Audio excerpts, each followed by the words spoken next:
Olá a todos, bem-vindos à terceira edição da Advocatus Summit Porto 2022. Hoje estamos aqui reunidos para falar sobre o que se espera deste novo executivo em questões de justiça com o professor Dr. José da Silva Lopes. É professor auxiliar do Departamento de Direito da Universidade Portucalense, sócio e fundador da José da Silva Lopes e Associados, Sociedade de Advogados.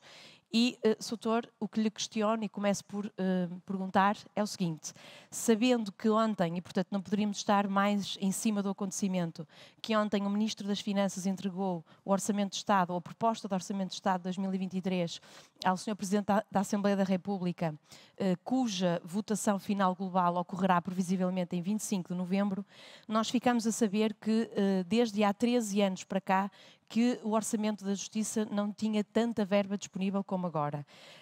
O Governo prevê um gasto de 1.701 milhões de euros. No entanto, o seu saldo orçamental positivo global continua a ser 197 milhões, ou seja, prevê-se que a receita proveniente da Justiça será maior do que a despesa prevista. Também sabemos, já de antemão, que cerca de 117 milhões de euros serão injetados na Justiça por força da aplicação do Plano de Recuperação e Resiliência. E, portanto, este aumento de verbas disponíveis na Justiça irá permitir uma remodelação da Justiça e uma delas, sabemos já também, devido à proposta de Orçamento de Estado, que será gasto em serviços informatizados da Justiça e também com o serviço do Sistema Prisional de Reinserção Social e de Menores. Aquilo que lhe pergunto, Soutor, é o seguinte: apesar da Justiça ter hoje prevista a injeção de mais de 280 milhões de euros, se o destino que se prevê dar a esses milhões serão bem empregues a nível de informatização dos serviços de justiça do Estado e a nível de infraestruturas. Muito obrigado. Olá a todos.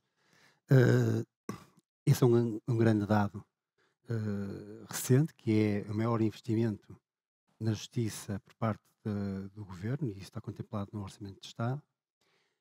Efetivamente, há uma grande aposta, declarada inclusive também no próprio programa do governo, de que a informatização, a digitalização, a desmaterialização de todos os serviços é um denominador comum em todas as áreas de intervenção da justiça. E há um conjunto de propostas do próprio governo já evidenciadas, desde logo na base informática dos tribunais, inclusive nos tribunais superiores, e é bem preciso. Por exemplo, a plataforma Sítios merecerá naturalmente um cuidado maior, na medida em que, apesar de nos permitir aceder com facilidade a todo o manancial que vai sendo produzido de peças de requerimentos e despachos judiciais, o certo é que não é de acesso fácil. Quem quiser consultar um processo de 36 páginas do próprio sítio vai ter que, passa a expressão, picar um a um para verificar isso, e devia haver um sistema de scroll down em que era fácil de aceder a todo o processo, com uma digitalização compactada a esse nível, e penso que vai ser uma das soluções que vai ser acolhida por este governo. Depois também há um princípio que é only once, que é uma espécie de potenciar que o cidadão consiga obter serviços do Estado, de justiça naturalmente, de uma única vez, em que uma espécie de balcão único repetido para diversas áreas da justiça, embaratecendo o próprio serviço e, sobretudo, habilitando o cidadão com essa facilidade do acesso.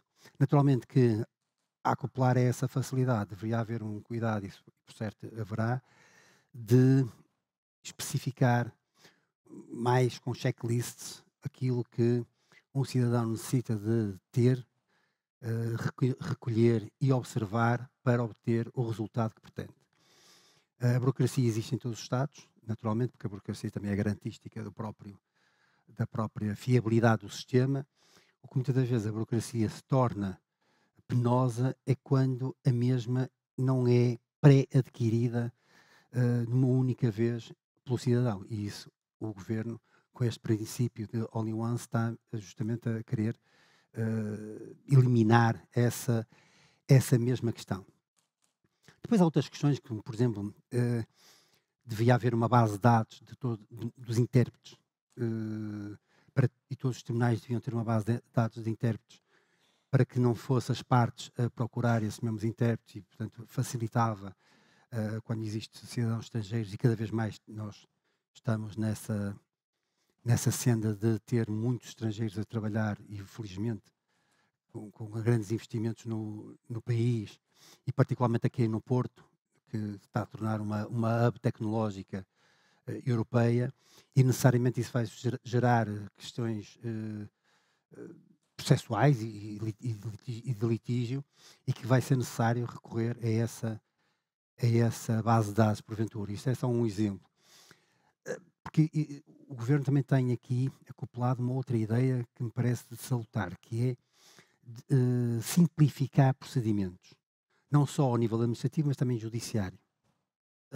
Se calhar todos nós já vimos a série Suits, e não precisamos de ver essa mesma série, mas há vários filmes assim determinam, em que os senhores advogados fazem uma inquirição das testemunhas no seu próprio escritório, tudo gravado, áudio e vídeo, e isso podia facilitar os tribunais, designadamente em certas áreas de intervenção que estão absolutamente afundadas de trabalho, e os senhores magistrados não conseguem ter capacidade para responder. Mas será que com essa medida não se perdia a virtualidade do princípio da imediação da prova? Porventura, uma boa parte, ou melhor, uma parte, eu diria alguma parte, mas isso também podia ser uma decisão do legislador, em que determinar que antes dessa diligência ocorrer, o senhor juiz especifica um conjunto de perguntas que gostava de ver respondidas, e os senhores advogados necessariamente terão de o fazer, e porventura também podíamos recorrer a um outro sistema, que era de juízes jubilados, e que faziam a presidência dessas mesmas inquirições, mas aí deslocávamos o trabalho para os escritórios dos senhores advogados, e o senhor juiz estaria mais livre para tramitar os processos. Porque uma das áreas, inclusive, que o Governo quer trabalhar, obviamente, e sempre e recorrentemente, dos tribunais administrativos e fiscais, que têm uma pendência bastante acentuada, mas também os Tribunal de Comércio das insolvências. Em Lisboa, por exemplo, a última indicação que tenho é que são tramitados os processos, salvo erro, 2018. Portanto, e todos os outros não estão a ser tramitados. E isso porquê? Porque não há capacidade de resposta, e os senhores magistrados também não têm dons divinos para conseguir combater Combater tudo. Doutor, mas ainda em relação a este montante avultado e significativo que o Orçamento de Estado prevê como injeção na Justiça, e sabemos que a Justiça não são apenas tribunais, estamos a falar dos Institutos de Registro e Notariado, do ICFES, etc. Mas a verdade é que não deixa de ser significativo este acréscimo de verba que se atribui. Sabemos que esta verba tendencialmente será aplicada para efeitos de renovação de recursos. E nomeadamente, por exemplo, a frota automóvel dedicada ou afeta aos agentes da Justiça, por exemplo, devem ser a aquisição, ou deve ser a aquisição de veículos plug-in ou híbridos e elétricos. Portanto, prevê-se aqui uma melhoria, em termos energético até, dos recursos materiais utilizados pela Justiça.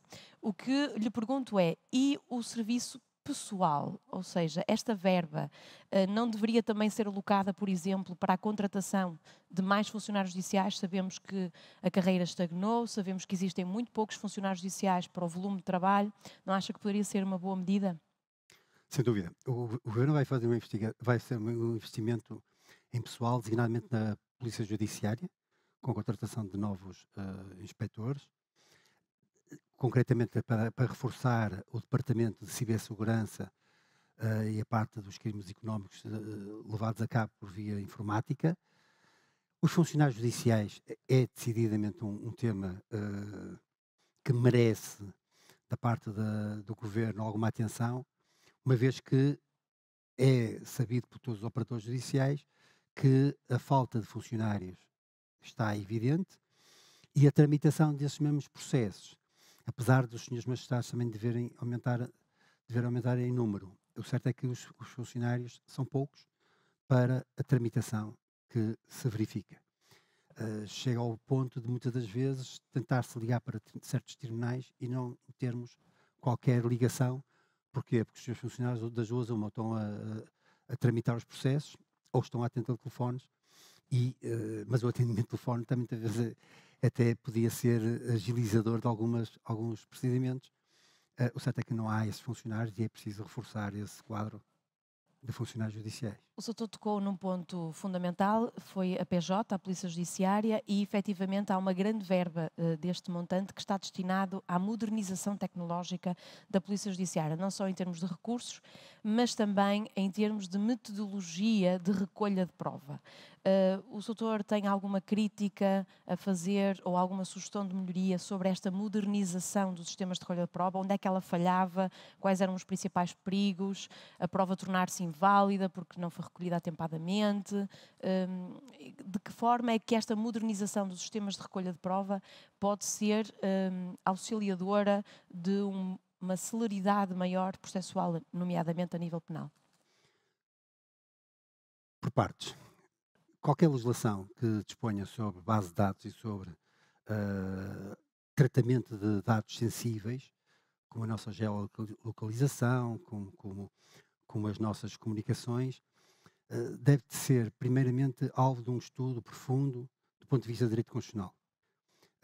O Tribunal Constitucional há pouco tempo pronunciou-se e declarou a inconstitucionalidade com força obrigatória geral da chamada Lei dos Metadados, porque justamente não estava garantisticamente assegurado aos cidadãos a defesa desses mesmos predicados que todos nós merecemos ter enquanto cidadãos de um país democrático e de direito. Depois disso, e depois certificado quais são as garantias e, sobretudo, a funcionalidade desses mesmos dados, a partir daqui é intransponível que haja perante a sociedade que vivemos, haja a recolha e a prova feita por via digital, por via informática. Porque a justiça tem que acompanhar a sociedade, e se essa sociedade se cada vez mais predispõe a usar as tecnologias como forma de intervenção a todos os níveis, pessoal, social, familiar, profissional, então a justiça também tem que dar cobro a isso, porque todos nós demandamos esse cuidado por parte do Estado, e daí que a recolha de prova e a realização da justiça por via dessa mesma prova é um imperativo que nós não conseguimos, de certeza, fugir num futuro muito próximo. Não consigo vislumbrar isso, porque a tecnologia acho que veio para ficar e, portanto, temos que dar tratamento concreto e capaz a essas questões. Soutor, a nível de linhas orientadoras desenhadas por este Executivo, assim que tomou posse, em relação à Justiça, existe um certo tipo de criminalidade que tem vindo a crescer a nível de importância e a sua prevenção ou o seu combate tem sido cada vez uma maior preocupação, de resto, de todos os governos. Em relação a este Executivo atual, o que pensa sobre as medidas de combate à corrupção que o Governo se propõe implementar? Muito bem. Corrupção é decididamente uma grande bandeira deste governo, no sentido de eliminá-la, e está a tentar dominar este fenómeno por todos os ângulos, digamos assim. Olha, uma coisa interessantíssima que aparece agora é a pegada legislativa. O legislador quer evitar ao máximo e quer referenciar todas as intervenções externas ao processo legislativo, isto é, todos os contributos externos que possam ocorrer relativamente ao processo legislativo, alguns pareceres que alguém possa dar, algum contributo até na proposta de articulado de uma determinada legislação, justamente para evitar, e são palavras retiradas até do programa do Governo, alçapões, situações de enviesamentos de certos institutos, que depois, do ponto de vista administrativo, possam ser contornados para favorecer algum grupo de pessoas, singulares ou coletivas, e, portanto, pretendem, desde logo, evitar isso. Eu até tenho uma sugestão relativamente a isso, que seria uma boa forma de satisfazer dois interesses. Este que acabei de dizer, que é eliminar a possibilidade de haver alguma pretensão, algum atentado nesse processo legislativo por parte dessas entidades externas, e que era deslocar o processo legislativo, quanto mais não seja no estudo das temáticas, para a academia. Ou seja, as faculdades de Direito deviam cada vez mais intervir e, naturalmente, que o Estado conseguia, ao mesmo tempo, subvencionar a academia, porque esses pareceres, esses estudos seriam naturalmente pagos e havia um robustecimento da própria capacidade financeira das faculdades em aprimorar esses estudos. E depois, os académicos que reservam a sua vida predominantemente à academia não têm qualquer interesse, ou não tinham, pelo menos havia uma predisposição, que agora se anota, de que alguns intervenientes nesse processo legislativo têm, ou podem ter tido. E assim eliminava-se essa questão e, simultaneamente, reforçava-se a conectividade entre a academia e o próprio governo É curiosa essa associação português. que o Soutor apontou, porque, de certa forma, reconhece que o próprio legislador admite, ainda que implicitamente, que a formulação da lei possa eventualmente estar ao serviço ou na mão de quem eventualmente tem algum interesse na redação final dessa lei, e daí sugerir a deslocação à partida para quem não teria esses interesses. A verdade é que o Soutor disse que era uma medida que poderia reduzir, aliás, a palavra que referi foi eliminar a corrupção. Acha que a corrupção em Portugal, por mais medidas que se implemente, é suscetível de ser eliminada? Bem, a corrupção no mundo é impossível de eliminar. A Grande Muralha da China foi construída para evitar a invasão dos mongóis, e o certo é que foi corrompida. Houve um guarda que foi corrompido e que abriu a porta para a invasão. E, portanto, a corrupção é milenária e é impossível controlá-la. Porque o homem não é perfeito e então por vezes há uma tentação de aceder ao ilícito, que é um flagelo, porque retira do Estado recursos que deviam ser alocados às atividades principais do mesmo, como a educação, a saúde, a justiça,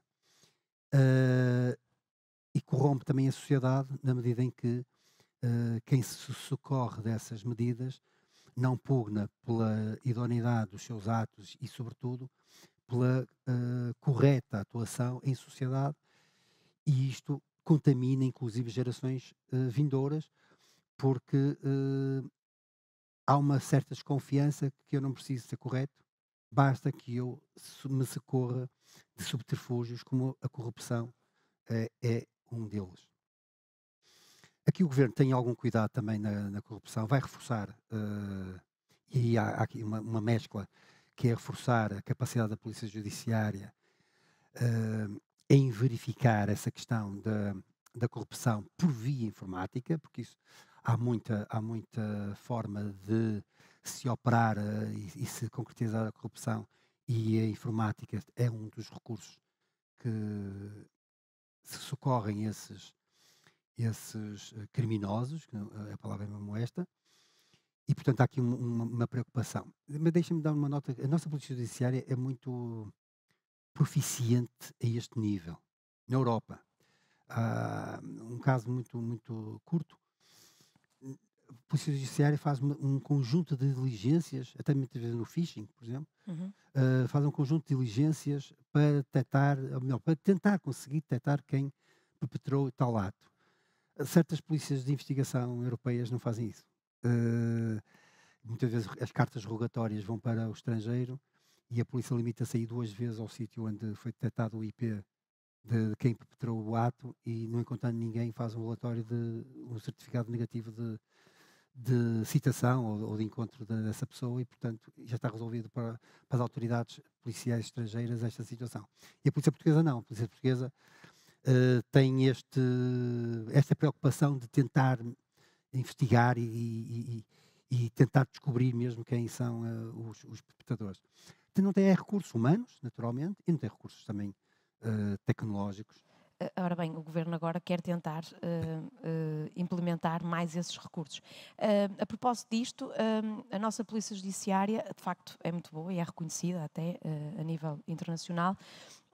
E o Governo propõe-se também com este Governo, nesta informatização da PJ, também permitir que haja uma comunicabilidade mais ativa, mais célere, não só dentro da própria Polícia Judiciária Portuguesa, mas também com as suas congéneres a nível europeias e, portanto, talvez poderá ser uma alteração boa para essa falta de cooperação que ultimamente tem A esse propósito, permita que eu existido. diga, há um reforço das relações com a Greco. A Greco é um grupo de Sim. Estados contra a corrupção e o Governo quer fazer esse reforço com a Greco, justamente para operacionalizar os melhores contactos e a celeridade desses mesmos contactos. Isso é outras das coisas que os criminosos, que são pessoas altamente capacitadas nesse domínio da informática, têm relativamente a quem não tem os mecanismos Ao dispor. ao dispor. E por isso eles aceleram mais a prática do crime do que o controlo ou até a resposta a essa mesma prática do crime se verifica. E isso decididamente tem que mudar. Doutor, ainda em relação à corrupção, para avançarmos e também para não nos alongarmos, ultimamente, enfim, mediaticamente temos assistido, isto é facto, portanto, são factos públicos e notórios, não carecem de prova, quer dizer, carece de prova, investigar aquilo que alegadamente surge, mas nós temos assistido até mesmo na classe política. Vimos descobrir mais tarde, depois de cessarem os seus mandatos, e temos esses exemplos em Portugal, não precisamos ir para o estrangeiro, depois de cessarem os seus mandatos, vimos, enfim, alegadamente a descobrir que, hipoteticamente, durante o exercício do seu mandato, foram pessoas corrompidas, no sentido em que aceitaram determinados pagamentos que não são tão lícitos. Vêm a público ligações chamadas perigosas, porque aquele é primo daquele, casado com aquele, filho daquele. E, portanto, há quem diga que um dos fatores da corrupção também está intimamente ligado, não só com a ganância, e isso é uma característica intrínseca a cada um, mas também em relação ao facto de a classe política não oferir em Portugal um salário elevado. Os políticos não falam disto, porque isto é tabu e nem seria muito bem aceito pela sociedade que um político viesse dizer: eu estou aqui com esta responsabilidade toda e ganho pouco para o que faço ou para a responsabilidade que assumo, e portanto eles não falam sobre isso, mas a verdade é que comparativamente com outros Estados, a nossa classe política não ofere assim tanto. E eu posso dar o exemplo, por exemplo, dos inspectores de casino, que têm que oferir muito bem, têm que ter um vencimento muito bom para não serem corrompíveis facilmente. A pergunta que lhe digo é, eventualmente, as pessoas que exercem mandatos e que têm poder de decidir, se eventualmente houvesse maiores vencimentos para essas pessoas, elas seriam dissuadidas de aceitar a corrupção, ou isso faz parte da cultura, como disse há pouco, e seria o bom sobre o bom e nunca iriam evitar a corrupção? Será que aumentar os salários não poderia ser uma medida anticorrupção? De facto, eu concordo que há certas profissões que são muito mal remuneradas e os políticos decididamente também serão mal remunerados. Há um provérbio popular que diz a ocasião faz o ladrão. Mas na verdade não, a ocasião revela o ladrão. Porque se as pessoas forem honestas por princípio, naturalmente que elas, ganhando bem, ganhando mal, é um cargo que elas aceitaram, porque ninguém pode impor um cargo político e portanto é um cargo que eles aceitaram e já sabiam qual seria o valor remuneratório que iriam oferir. Tudo que se possa fazer para eliminar a corrupção, ótimo. Agora, tudo está de facto na consciência da missão que um político tem e quem exerce um cargo político, e não precisamos de estarmos a falar de deputados, ou primeiro-ministro, ou ministro, ou presidente da República, não. Estamos a falar de alguém que é nomeado politicamente para um cargo. E esse tem que ir com um espírito de missão que vai representar a nação portuguesa e vai praticar o ato político, e um ato político é um ato individual e concreto em benefício de todos nós. E, portanto, se as pessoas tiverem consciência de que um ato político é só isto, é praticar um ato individual e concreto para benefício de todos os portugueses, esta que é a grande missão de um político. Essa questão que levanta faz-me lembrar um episódio no Brasil de um prefeito que na altura da ditadura militar era nomeado pelo Sr. Presidente da República, de quem era amigo, e enviou-lhe uma carta dizendo: Presidente, me ajuda, estão chegando no meu preço. Isto revela que esse cavalheiro tinha a noção do dever que devia cumprir. Tinha a noção que era falível e que estava a sentir tentado. E ele não queria ser tentado. E o Presidente da República retirou do cargo para ele não mais ser tentado. Eu acho que cada um de nós que porventura possa exercer essas funções políticas, quando chegar à altura de dizer estão a chegar no meu preço, retirem-se e apresentem a sua demissão ou a renúncia ao cargo. E tem que ser uma mudança de cultura, portanto, é uma não é uma mudança de questão de cultura. valores. Isso já se verifica, até na própria academia se verifica. Alguns estudantes já não aceitam que os colegas cometam fraude nas provas. E já, inclusive, interpelam os professores e dizem: eu vi fulano Os tal. delatores. Os tais delatores. Que isso é uma outra coisa que o Governo também está a reforçar, que, inclusive, na própria sociedade civil, vai obrigar as sociedades comerciais com mais de 50 trabalhadores e todas as instituições públicas a ter um código de conduta e um canal de denúncia, inclusive anónimo, justamente para promover esta possibilidade de todos nós contribuirmos para este desígnio nacional, que é termos uma sociedade correta e sem esse flagelo da corrupção. Um outro flagelo, infelizmente, há muitos anos a esta parte, que se tem vindo a mediatizar também cada vez mais e talvez, se calhar, despertado mais atenções para isso, é o fenómeno da violência doméstica.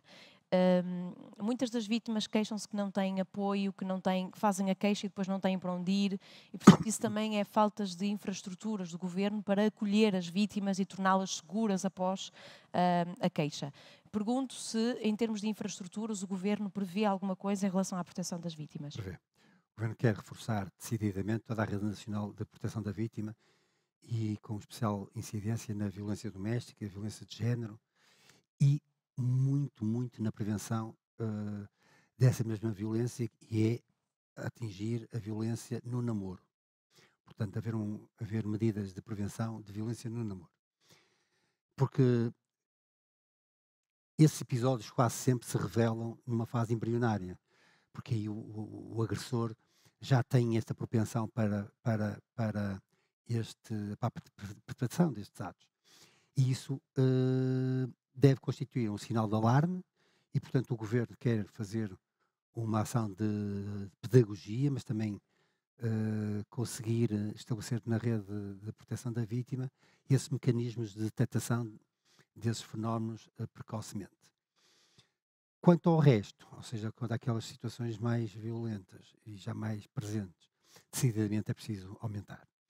A experiência que tenho, curiosamente, revela-me que desde que a vítima é sinalizada e já está numa situação de proteção, está bem protegida. O grande defeito é na sinalização e que, por vezes, é preciso ter outros instrumentos para combater este flagelo, como disse muito bem, porque é um crime hediondo, absolutamente incapacitante da vítima, que fica totalmente subjugada e também contaminadora de gerações futuras. Uhum. Quando há filhos, quase sempre há sequelas bastante acentuadas nesses filhos. E, portanto, quer-se criar uma rede optimizada de flexibilização da própria vítima, isto é, e faz todo sentido, porque se é preciso tirar a vítima do Porto e colocá-la no Algarve, é preciso arranjar emprego. Emprego no Algarve, é preciso rapidamente abrir uma vaga para os filhos poderem estudar naquela escola, inclusive sob anonimato, sob nomes falsos, para que o agressor jamais possa conseguir detectar essa a existência, onde é que eles estão, o paradeiro deles. Mas quando a vítima está protegida, o todo o sistema funciona muitíssimo bem. E isso é de salutar. Agora, que é preciso reforçar, decididamente o é, porque os resultados estão aí, os números de mortes, principalmente de mulheres, continuam a aumentar e é preciso eliminar rapidamente essa situação. Doutor, ainda uma outra questão. Constitucionalmente, o doutor saberá melhor, constitucionalmente está previsto que todo cidadão tem direito a uma justiça célere. Infelizmente, fruto do volume avultado de trabalho, nem sempre é possível, neste caso ao juiz, poder proferir uma sentença em tempo útil ou tão rápido quanto seria útil. Isso também é devido aos tribunais estarem entupidos com um volume de processos extremamente elevado. Já sabemos também que o acesso do cidadão à justiça também não vai ficar impedido por um aumento de taxas de justiça, porque as taxas de justiça vão-se manter. Ainda por cima, anunciou-se o aumento do indexante de apoio social, que normalmente a taxa de justiça acompanha, ou a unidade de conta acompanha nesse aumento, mas consagrou-se a estagnação desse aumento e, portanto, em termos de acesso à justiça, manter-se-á tudo igual. Todavia, às vezes, aceder a esse tribunal pode não dar-nos em tempo útil a decisão que nós pretendíamos para acautelar o nosso direito. A pergunta que lhe faço é: a mediação de resolução alternativa de litígios como forma de desmaterialização destes processos, desmaterialização não é a palavra, mas retirada destes processos dos tribunais, existe alguma medida que o Governo tenha implementado ou preveja implementar para reforçar estes meios de resolução alternativa? Sim. É preciso ter algum cuidado com isso. Porquê? Porque nós já tivemos experiências que não correram muito bem, designadamente o inventário a correr nos senhores notários, que Foi um fracasso. causou tantas entropias que o regime jurídico foi alterado e os inventários regressaram aos tribunais. Optativamente. Embora o programa do Governo refere que uma das possíveis áreas de atuação a esse nível é também nas heranças. Sim. A questão da mediação. A mediação tem funcionado com alguma razoabilidade, por exemplo, junto dos julgados de paz. Os julgados de paz, para algumas questões, têm sido bons instrumentos de flexibilização e desmaterialização e retirada desse processo dos tribunais, quando as questões complicam-se um bocadinho mais e as sentenças de anulação das decisões do julgado de paz são mais frequentes.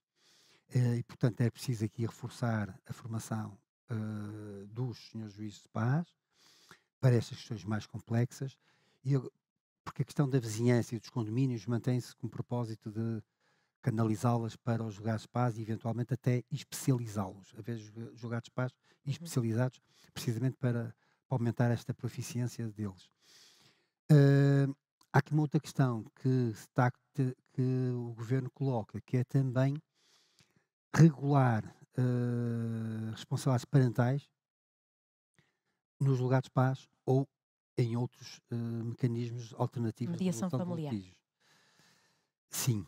Mas a prática diz-nos que ninguém adere.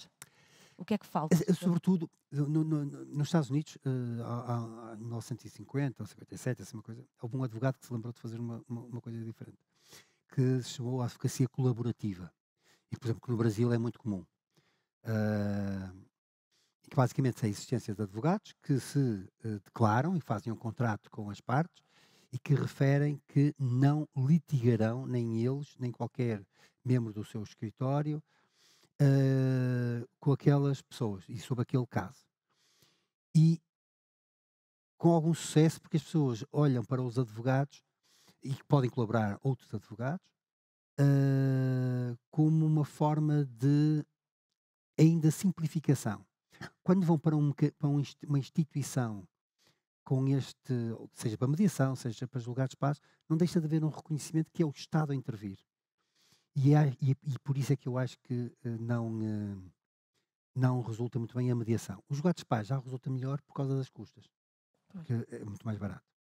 e o governo só, pelo menos, predispõe-se a, eventualmente alterar as custas máximas, o valor máximo, o valor que não esteja adequado ao valor da própria ação, Então porque acha que uma das coisas que faz com que falhe a mediação, a resolução alternativa de litígios, é a falta de credibilidade social, sim, ou seja, as pessoas não acreditam, não veem nos mediadores a força que vem, por exemplo, num órgão de soberania como os tribunais?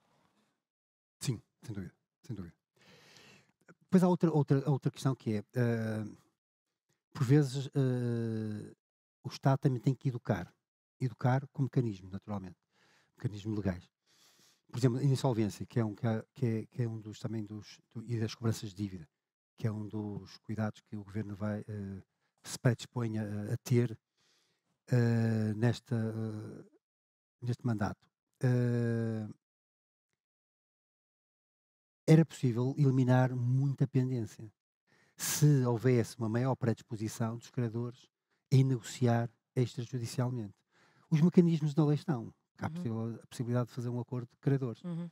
O certo é que, quando se tenta fazer este acordo de credores, que é extrajudicial, sente-se uma resistência, por vezes até inexplicável, o porquê de não anuírem.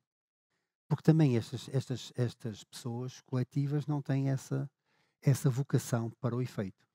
E nós, operadores judiciários e académicos sobre esta temática, aplaudimos estas medidas legislativas, mas imediatamente sorrimos porque sabemos que não vai ter concretização alguma, porque na verdade não há essa adesão. Sim, aconteceu precisamente com o conciliador.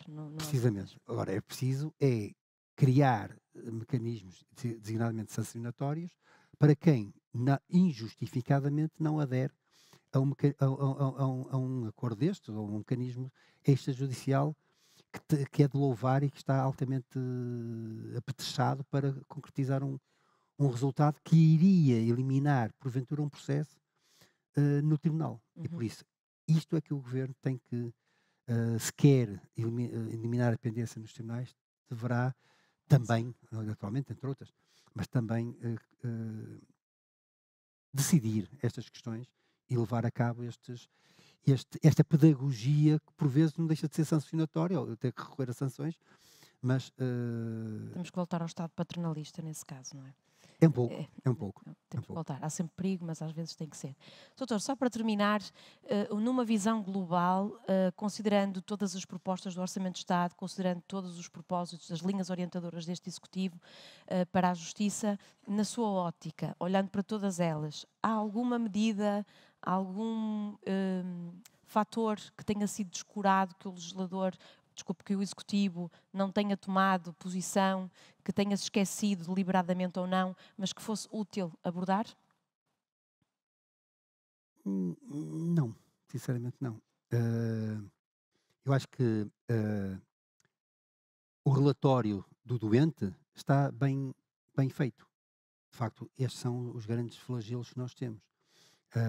A cibersegurança, que todos os dias nós somos confrontados, é um dos propósitos deste governo, combater e assegurar esta segurança cibernética de todos nós,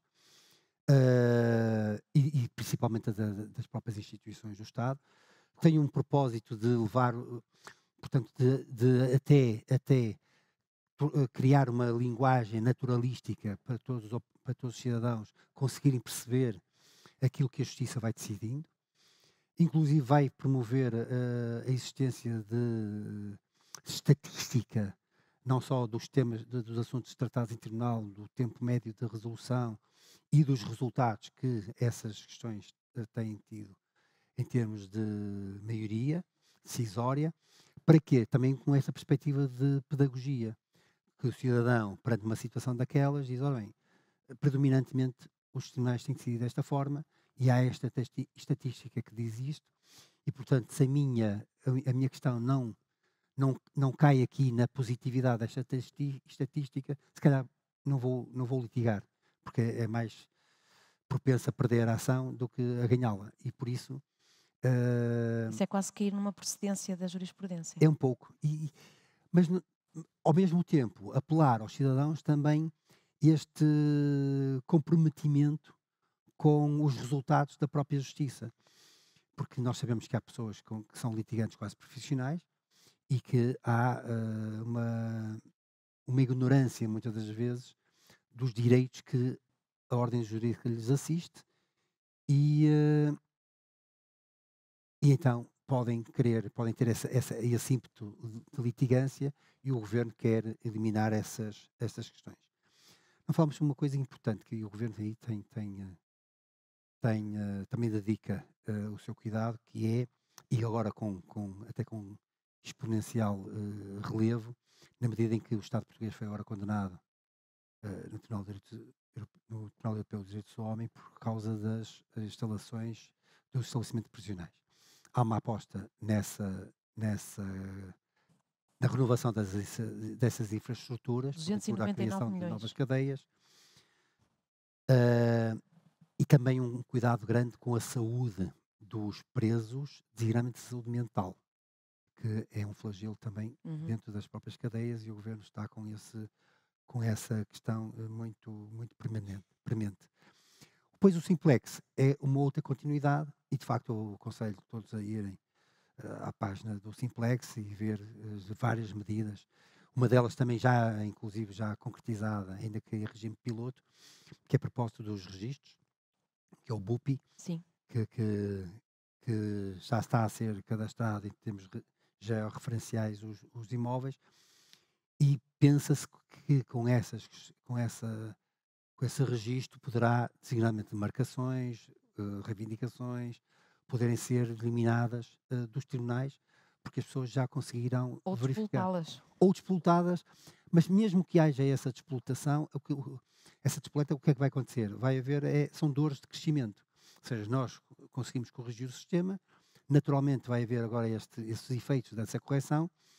Ok, vamos ter 5 anos, se calhar, mas depois fica nivelado, e o Estado não pode pensar a curto prazo, tem que sempre pensar a médio e a longo prazo, e isso acho que é uma boa solução. Doutor, muito obrigado pelo seu contributo. Obrigado. Terminamos assim mais um painel da Advocatus Summit 2023. Muito obrigado por estar na nossa companhia e até à próxima.